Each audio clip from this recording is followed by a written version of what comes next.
It started innocently enough with Ken Olsen taking a weekend drive south of Brisbane when trouble struck. Everything was fine, and the next thing I just got rear-ended. I looked up in my rear vision mirror and there's a bloke gesturing and pulling signs at me and going berserk. A camera in Ken's car records what happens next as the driver in the black ute comes into shot, crossing double white lines. At that stage, he just appeared to be coming up beside me so that he could scream at me through the open passenger window. Ken keeps going before the ute appears again, this time on the inside. And he's going berserk at me again, gesturing and pulling signs and things.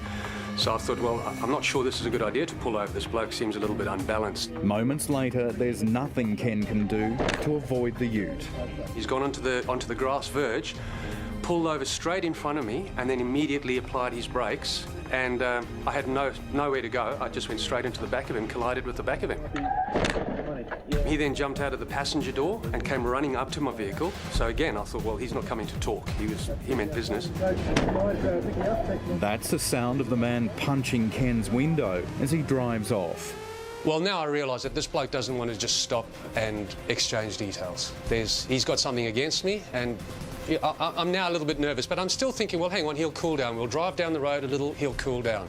But things were about to heat up even more as the chase continues along the wrong side of the road and off-road. He then came around the left side of me and tried to pull in front of me again. I went onto the wrong side of the road. There was no traffic coming at this stage. I went over onto the right-hand lane. He continued to follow me. Catching up and ramming Ken's vehicle as the road rules go out the window. So I had to go onto the footpath. Got onto the footpath, rode along, went over traffic islands with him in pursuit. As I got around the traffic island, he crunched into the side of me. So I had to go onto another footpath to get away from him. Thankfully, there were no people. There's usually people on there on a weekend, walking their dogs, pushing prams, cycling. Trying to escape, Ken narrowly misses this car as he's forced to run a red light. Your call is being connected. Ken just keeps driving and keeps his nerve, calling 000. Yeah, g'day. I've got somebody trying to run me off the road. He's doing it right now. So do you want to speak to the police? Yes, please, quickly. This bloke's chasing me all over it. I then got onto 000 by this stage because now I was in fear of my life. I thought, this bloke's, he's out to get me. He's going to do something to me. The driver is determined to get Ken. Here he comes now. Oh, hell. Yeah, I can't do anything. He's trying to run me off the road. All I'm trying to tell you is keep driving to the police station. Well, I can't. He keeps cutting in front of me and cutting me off. He was continually colliding with me, trying to push me off the road, pulling in front of me, and every time, fortunately, I managed to just make it around him. Ken knows he can't stop because it could prove fatal.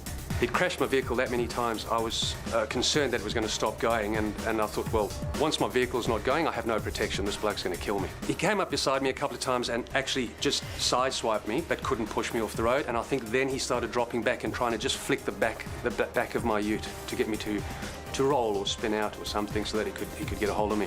For the first time, we see a young woman in the passenger's seat. She was gesturing out the window and waving her arms around and screaming. As the minutes pass, Ken relays vital information to the police operator. It's a black Nissan Ute, and it's a four-wheel drive. He's running commentary, including the impact the pursuit's having on other drivers. There's traffic chaos here. No, sorry, I'm just a bit wound up. There's traffic chaos here. He's trying everything he can to run me off the road. He's collided with me. Here he goes. He's coming in between me and another vehicle, nearly ran the other vehicle off the road. How does this all started? I have no idea. He was behind me. I put my brakes on. He locked up. Here he comes on the roundabout. The chase continues, but is about to reach a dramatic climax. There, he just collided with me twice. He's pushing me into the barrier. You've got to get someone here. This dude is crazy. Here he goes. Ah! Then, the moment Ken thought he was going to No, die. he's jumping on my bonnet. I smashed my windscreen. Did you stop your car? No, because he just jumped. I did stop my car. He jumped on the bonnet. He's just smashed my windscreen and he's fallen off the bonnet. He's lying in the road now.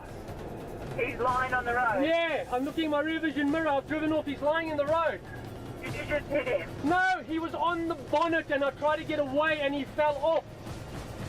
I Keep didn't. driving then. Don't go back. I'm not going back. Are you crazy? I'm getting miles away. That is absolutely terrifying. Well, I was terrified, that's for sure. He just at full sprint dived onto the bonnet and started punching my windscreen with both fists. And the windscreen was coming closer and closer to my face. And I had the impression he was trying to make a hole in the windscreen so that he could actually reach in and get me, or he could gain access to the cabin. But it wasn't over. Ken still didn't know if he was out of danger, even though the man appeared to be hurt. He jumped off, but he must have got snagged up on my wing mirror. Because after that, when I looked in my wing mirror, I couldn't see anything. It was all bent up. And I think that spun him around, because the next time I looked in my rearview mirror, he was crouched down on the bitumen. Having been rammed at least 7 times and barely able to see through the windscreen, Ken continues driving to the nearest police station. If I get to Logan Home Station and it's not manned, this bloke is a lunatic. Well, go to Logan Central. That's 24 hours. It almost broke down on the freeway. And because 000 had said to me, do not stop, go to the police station. And also, obviously, I didn't want to stop on the freeway because I wasn't sure that he was going to continue pursuing me. As I drove into the police station, clouds of smoke just came out of the engine and it ceased right there and then. I've never been happier to be somewhere. A former police officer, Ken investigated several road rage incidents over the years, but never imagined he'd be involved in one as violent as this. This has shaken me. This is something you don't expect, and it's something that is very difficult to deal with. How do you deal with somebody trying to, what I think, kill you on the road? So, yeah, I'm struggling. Yet another victim of the increasing number of road rage incidents which are turning quiet suburban streets into bitumen battlefields.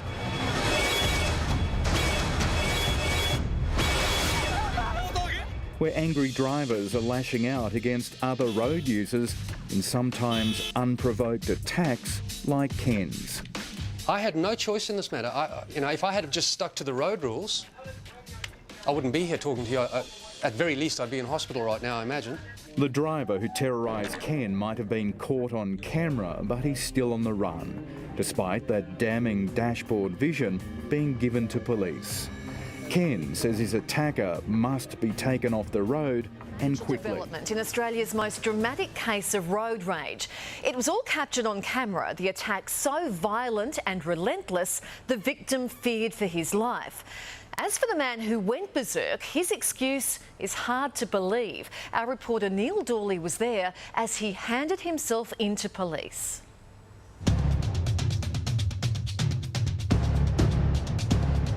Here you go! Ah! Are you able to tell us what happened out on the road? I'm not talking to you, I'm talking to the copper. No, he's jumping on my bonnet! I smashed my windscreen! What happened out there on the road? Still raging, still defiant, now Australia's angriest driver says he's the victim. You'd get a video and you'd get everything if you didn't make a fake. Tell us what happened. Video. It was a fake video, was it? It's the chilling road rage attack that has the nation talking. I've got somebody trying to run me off the road. He's doing it right now. So do you want to speak to the police? Yes, please, quickly. This bloke's chasing me all over it. Every heart-stopping moment is caught on camera, his call to police recorded. Here he comes now. Oh, hell. Yeah, I can't do anything. He's trying to run me off the road. All I'm trying to tell you is keep driving to the police station. I can't. He keeps cutting in front of me and cutting me off. Time after time, Ken Olsen is forced to throw road rules out the window to evade this black ute. There, he just collided with me twice. He's pushing me into the barrier. You've got to get someone here. This dude is crazy. Here he goes. Ah! Then the moment Ken thought he was going to No, die. he's jumping on my bonnet. I smashed my windscreen. Did you stop your car? No, because he just jumped. I did stop my car. He jumped on the bonnet. He's just smashed my windscreen and he's fallen off the bonnet. He's lying in the road now. He's lying on the road. Yeah, I'm looking in my rear vision mirror. I've driven off. He's lying in the road. Did you just hit him? No, he was on the bonnet and I tried to get away and he fell off. I Keep didn't. driving then. Don't go back. I'm not going back. Are you crazy? I'm getting miles away. He just floored it. And At this stage, I was stationary. He absolutely, at speed, just reversed straight into me, smashed the whole front of my car. I was jolted. I nearly shot through the windshield. A former police officer, Ken says he's never witnessed such a violent road rage incident. I've never been involved in anything as outrageous as this on the road, never. I have had road rage cases that I've dealt with, but never as violent as this.